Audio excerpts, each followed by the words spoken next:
Finally మనం అనుకున్నది అయింది. ఇండిగో ఎయిర్లైన్స్కి ఉన్న మోనోపోలీని కట్ చేయడానికి ఇండియన్ గవర్నమెంట్ 2 కాదు 3 కొత్త ఎయిర్లైన్స్కి ఎన్ఓసి ఇచ్చేసింది. ఇది ఇండిగో ఇన్సిడెంట్ అయినందుకు ఇండియన్ గవర్నమెంట్ తీసుకొచ్చిందా లేదా ముందు నుంచి ప్లాన్స్ ఉన్నాయా ఇవి మనకు తెలియదు, కానీ బట్ ఏదైతే ఏంటి మనం ప్రోగ్రెస్ చూస్తున్నాం, which is a good thing. మరి ఇండిగో క్రైసిస్ టైంలో రిమూవ్ చేసిన FTTL రూల్స్ ఎప్పుడు వెనక్కి వస్తాయో చూడాలి.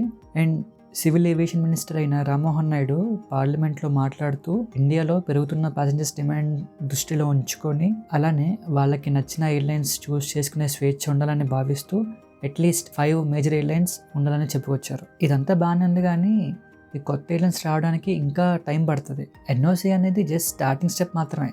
ఈ కొత్త ఎయిర్లైన్స్కి number of planes, trained crew, ground staff, ఇంకా మెయింటెనెన్స్ బిల్డింగ్స్ ఇలా చాలా కావాలి. అలానే మరీ ముఖ్యంగా DGCA నుంచి ఎయిర్ ఆపరేటర్ సర్టిఫికేట్ కావాలి. ఇది రావడానికి కొన్ని నెలల నుంచి ఇయర్స్ పట్టొచ్చు. సో చూద్దాం ఎప్పుడు ఇవి ఆపరేషన్లో అవుతాయో. అండ్ హోప్ ఇవి previous airlines like jet Airways, spice jet, air Deccan లాగా ఫెయిల్ అవ్వకపోతే చాలు. అండ్ ఈ DGCA ఏంటి, FTTL రూల్స్ ఏంటి, ఎందుకు ఇండిగోకి క్రైసిస్ వచ్చింది, ఇవన్నీ తెలియాలంటే ఈ వీడియో చూసేయండి.